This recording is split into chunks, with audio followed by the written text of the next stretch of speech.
Greetings, Geeklings, and welcome back to the Geek Channel here. I am YuYu, and today I am very excited to bring you another trailer reaction video.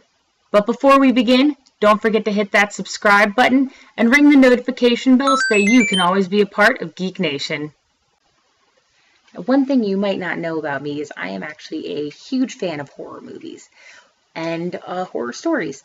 One of the things I haven't loved as much in like the past 15 to 20 years is that sort of like gore torture porn thing that was going on for a while. Like, I loved the first Saw, but then a lot of movies wanted to kind of take that and run with it in different directions, where it kind of stopped feeling less like it was about the story and more about just like how many gross effects we can throw in. But one area where I've always loved horror and that I think has always been successful is in writers like Stephen King, who have this ability to create these creepy scenarios and monsters and characters, but really ground them in these stories about people. Unfortunately, a lot of Stephen King's body of work that has been adapted has done so very badly. Not because the stories are bad, but I think because the things that makes them great, the characterization that you get when you read the books, is really lost in translation. Fun fact, Stephen King hates pretty much every adaptation of his work ever, although he openly admitted that the end of the film version of The Mist was better than the one he wrote in the book because it was more depressing. I'm not going to spoil that one for you, but you should definitely look into that if you're interested in that sort of thing, because he's really picky about the things that adapt from his works, and so to say that he liked this detail better is a win for them. So they are remaking Pet Sematary. I'm going to guess that this is probably part and because of the success of It. For those of you who've seen the new It, it's pretty damn good. Visually, it looks pretty stunning. It does a really good job of tying the Losers Club together. It obviously doesn't honor every single part of the first half of the story of it, but that book is goddamn gigantic, and you could use it to beat someone to death. You're not going to distill it all down into one movie. However, the miniseries that they made back in like the early 90s, I think, it was just bad, guys. Like, as a little kid, I loved watching horror movies.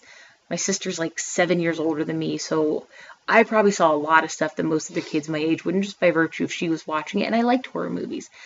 I did not like it.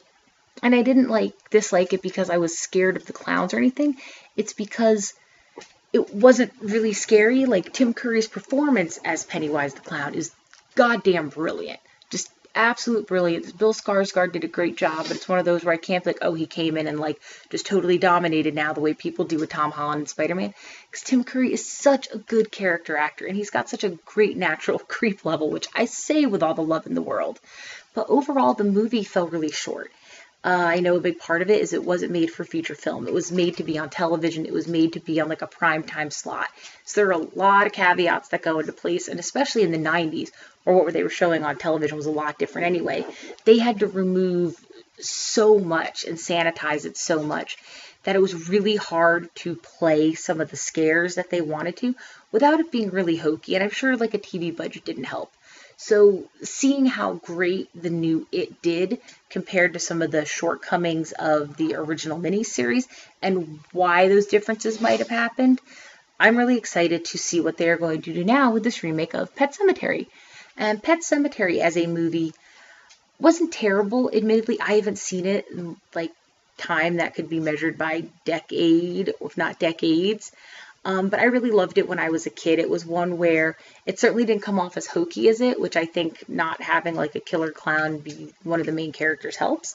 But Pet Sematary, for those of you who aren't familiar, is the story of a family who discovers a cemetery nearby that, of course, is on an ancient Indian burial ground because white people are the worst and don't learn from their terrible lessons of landscaping and real estate choices. But when this father suffers a loss, he makes a really poor choice about where to bury his child in order to deal with the loss. So, spoiler alert, except not really that much because the story is so complex around it. But anyway, I will jump right into the trailer because I'm very curious to see how this adapts. Because, like I said, the other one wasn't bad. It definitely didn't age well. And again, with Stephen King stories, the devil really is in the details, and so is a lot of the beauty, and you just lose that in a movie. So I'm excited to see what their plan is for us now.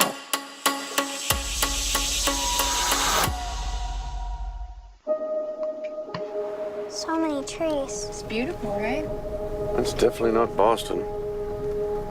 Here we go. Okay, so what do you think? Wow. This whole place is ours? I even got him to throw in a whole forest as a new backyard.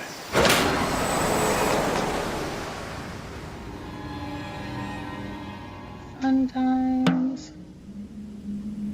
Oh, yeah, establishing the big busy road by the little quiet house. Ominous. It was a myth. Kids used to dare each other to go into the woods at night. They knew the power of that place. They feared it. Oh, this is some creepy Rusty Lake stuff. Look at the masks. Those woods belong to something else.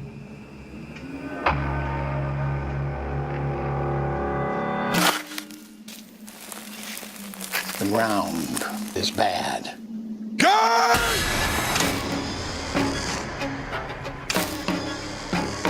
Maybe just some crazy folk tale. But there is something up in those woods.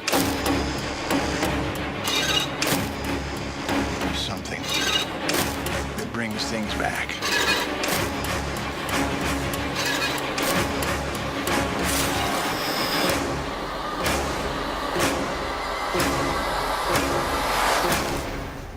Sometimes dead is better.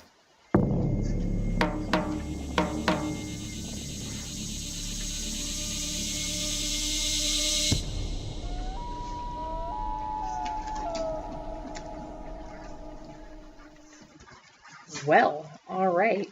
So, that definitely looks like it's not maybe hokey. I don't know, that's the word I would use to describe it. It's definitely going for a lot of the sort of standard creep factor. Lots of little kids skulking around. There were those masks, and I think I saw a bunny, a horse maybe, something else. So, obviously not like an exact parallel to Rusty Lake, but I think it is really interesting. It was like 5 animals kind of going to this creepy haunted place, and now I'm kind of wondering if there is any sort of connection between this sort of mythology and the Rusty Lake game. So I kind of want to look into that now, like maybe look at the production blogs. But anyway, it might also just be because I've been playing those games a lot lately for Halloween month, so they're in my brain. But that definitely gave this cultish-esque vibe. That was really kind of cool and creepy. And like I said, it's been a long time since I've watched these movies.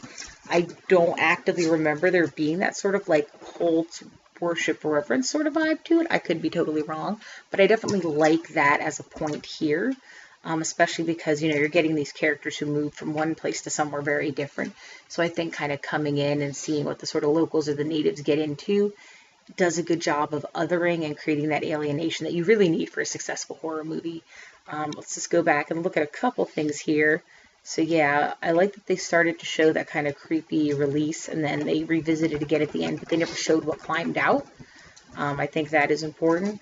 Sometimes dead is better. I can't decide how I feel about that, because yes, but I think the fact that they literally write it, and then at the end they say it again. Like, there was a lot of bookending in this trailer, if you notice, like the imagery of someone climbing out of the dumbwaiter, the sometimes dead is better, the little girl with the mask and the door wasn't. There was a lot of bookending, and that's not necessarily a bad thing, but like with the sometimes dead is better, that's so in your face, and especially here, literally in my face in giant font, that kind of is hokey. Like, yeah, sometimes dead is better, but first of all, just that phrasing of those 4 words is a little weird. It seems very artificial. It comes off like a tagline.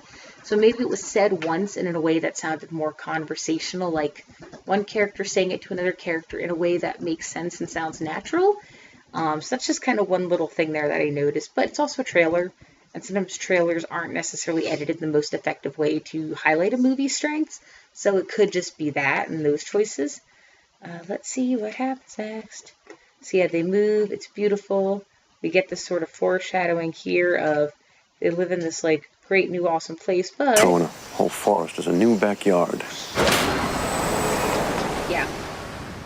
So that's pretty foreshadowing. You see the look on the parents' faces. They're clearly not expecting that sort of like high volume of traffic, or I guess not volume, but the type of traffic they're getting, where instead of being constant cars going back and forth like a big road, they just literally zoom on through when they come. So it's establishing that sort of, you know, safety and comfort you feel in the middle of nowhere. Like, you can just run out and play in the yard, but there is that danger. So, you know, foreshadowing, we kind of know what's going to come there. It also shows, I think, some of that disquiet that you need, going back to that alienation in a horror movie. That's sort of like, oh God, what was that? I'm interested to see if what we're seeing here are flashbacks. These little kids here, and they're like creepy drum circle. Let's take a look at that again. I'll turn it down. The power of that place. So we hear definitely that there's this mythology They feared it. that exists about the forest. Yeah, it's so creepy. It's a dog and a mouse. Belong to something else. See, in the way that's edited there, I think it's supposed to look like the family was looking at those kids in the woods. I don't know if they actually were just edited together to sort of throw us off. I don't know if there are actively still kids in the area doing these creepy rituals. If maybe they're seeing like a ghost or reflection of the past, so they are looking at it, but it's not literal. But I do like the imagery, and especially here you got like the cool swirl on the ground. It's not taking a very sort of standard cemetery visual. So that's kind of cool. Let's see, got here. So yes, based on the terrifying. Yeah, we're getting another shot of the big truck. I mean, we know what's going to happen, basically. The one thing I will say is, from the rest of the trailer, like, it's a lot of, you know, oh, look around and I'm shocked. There's mud on my feet. That's weird. And, you know, old, crusty white dude in the middle of nowhere giving narration about secrets of the isolated area into which you move. It's a kind of standard horror movie trope. But it's not, I don't feel like it's really establishing the plot of the movie as much as a premise. How nitpicky you want to get with that, but it seems like it's just kind of being like, hey, you moved by a creepy forest, man, and, you know, it's creepy. Bad stuff happens there. And we intimate very vaguely that it can bring people back to life. But, I mean, I don't know. I guess as someone who knows the story already and knowing, well, not so what's going to happen in this version, but what happens in the story, maybe I was expecting it to telegraph a little differently. Maybe if I wasn't familiar with this story, then seeing this trailer, I would feel like I am getting enough to be sort of titillated and interested in it. I don't know. Again, it's also like with the bookend editing. I think some of the editing choices for this trailer were interesting. There's a certain vagueness to it that I guess I can't decide if I like it or not. And I have a bias coming into that because I have knowledge and familiarity with it. So I have certain expectations I'm positive that I'm expecting to be met whether I'm consciously thinking about it or not. I do think it's interesting kind of showing the dad, like, his feet are all muddy, but he's not sure, it seems like, how that happened or what he was doing there. We get the foreboding funeral, so again, there's a lot of telegraphing what's going to happen. So, you know what, as I'm blathering, I'm thinking that maybe I actually don't mind, because it is kind of giving you the hint of what's coming on.